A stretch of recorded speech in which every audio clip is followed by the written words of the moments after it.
us know how much physical activity we need in a day?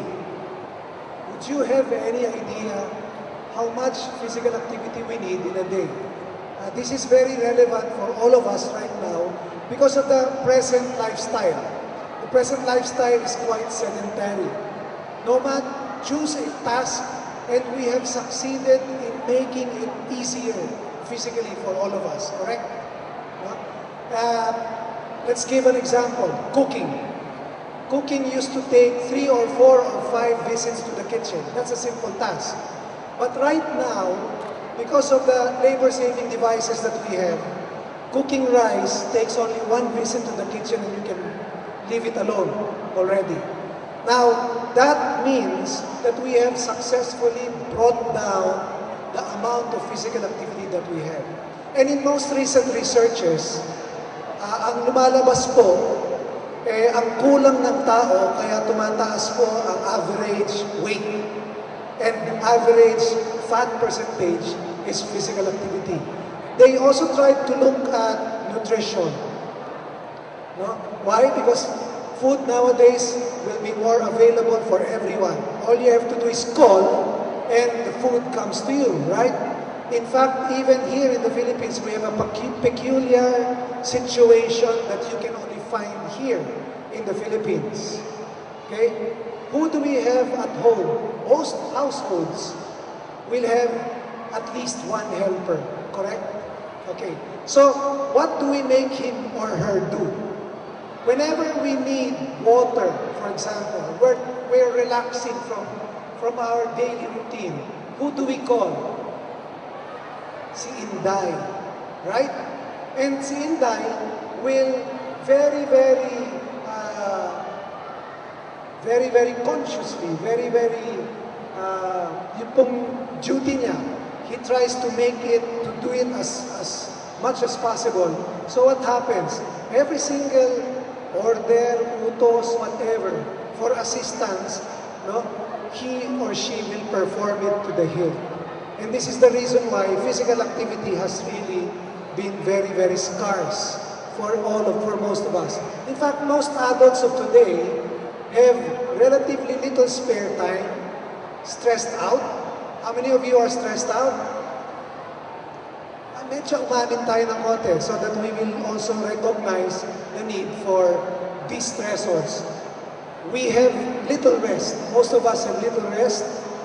And because of these following factors, our health is relatively poor.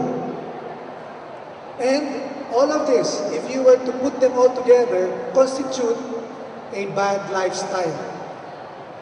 Okay. Now, a typical working day, how does it go? Hectic schedules, multiple duties, what else? Extended working hours, high stress, and how many of us work behind the desk? 8 hours a day. 8 hours a day? Ako, I should be working 8 hours a day behind the desk, but I refuse to do that. How? By taking so much more water than I feel I need, and so I have to go to the bathroom more often. No? Going to the bathroom and choosing the bathroom that you go to as the farthest from where you are is also a good strategy for additional physical activities. Okay? And that's a usual situation. You know, how many of us have a lot of meetings, twice a day meeting, 3 times a day meeting, with refreshment? That's the problem. That's another problem. Okay? Now, look at this. What is that? That's a moving sidewalk. A moving sidewalk is supposed to let you reach your destination faster. The thing is, that lady over there is posing. We're not supposed to be posing. No? The same is true with escalators. Escalators are stairs that move. So what should we do? We should climb up the escalators, and we're not supposed to ride it. Okay? Nonetheless, look at this. No? That's a fitness center. And the fitness center, ironically, no, has escalators, up and down pa. No? They're going to work out inside, but before they work out, they cannot even climb the stairs. And that's very, very common. Okay? Oh, and sitting. How many of us watch a lot of TV or do a lot of Facebooking or internet, etc.? Naku, yan. No? Look at this. 6 hours of sitting increases your risk of death. Not heart disease or anything, risk of death by 40% due to heart disease and poor cholesterol maintenance. Teka muna, balik ko dito. That's a very creative way of walking your dog, by the way. Okay. Now, eto na tayo. To be healthy, fit, and well, what do we need? We should adopt a healthy lifestyle. And there are 3 factors that we need. Stress management is one. Okay? Ample physical activity is another. And good eating habits is another. Stress management, by the way, if you look at the 3 factors, they are depicted in gears. And what are gears? They're supposed to be enmeshed with each other. And that means that each and every one of them, each other, they influence each other. So, you can just guess that when you make use of ample physical activity, your nutrition habits will be better, and stress management is easier to attain. Okay? Health and fitness should be appreciated this way. Many of us will say that absence of disease is enough. How many of you think that absence of disease is already good? Well, correct. That's good. But you can go even better. If you aim for fitness and wellness, you will be farther from death. Okay? As also was stated a while ago, if you're sedentary. By the way, to answer the question, how much physical activity does one person need? We need at least 60 minutes of physical activity per day or most days of the week, which means pag most days of the week, at least 4 times a week. But you know, in the States, they have recently revised that. No? Not anymore 60 minutes per day. They've even gone beyond 60 minutes. In the Philippines, pwede pa. No? Although, because of the pedicabs, tricycles, because of these things, we have slowly but surely been approaching the sedentary lifestyle that is prevalent in the States right now. Okay. Let me also very briefly take you to total fitness. What is total fitness? Total fitness has 9 spokes. And because it is depicted also in the form of a bicycle wheel. What do we know of a bicycle wheel? A bicycle wheel, if the weight of the spokes is not equal, what does it do? It wobbles, right? Same is true here.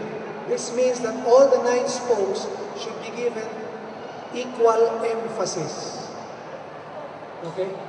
And you can see there freedom from smoking. You can also see there freedom from alcoholism, drug abuse, which are social as well as physical factors already.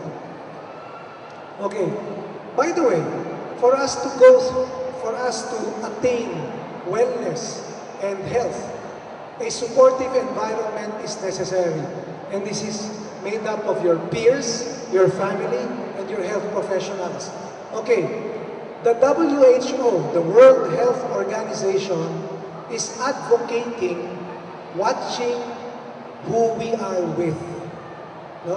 Mind you, they were very blatant in saying that if your friends keep you from healthy habits, or if your friends keep you from adopting a healthy lifestyle, get rid of your friends. That's what they say. No? They're quite serious in making sure that you do not have any hindrances in trying to attain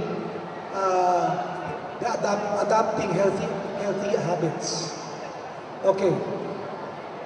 We also have the physical activity pyramid, which gives you the hierarchy as well as the emphasis that we should have in terms of physical activities.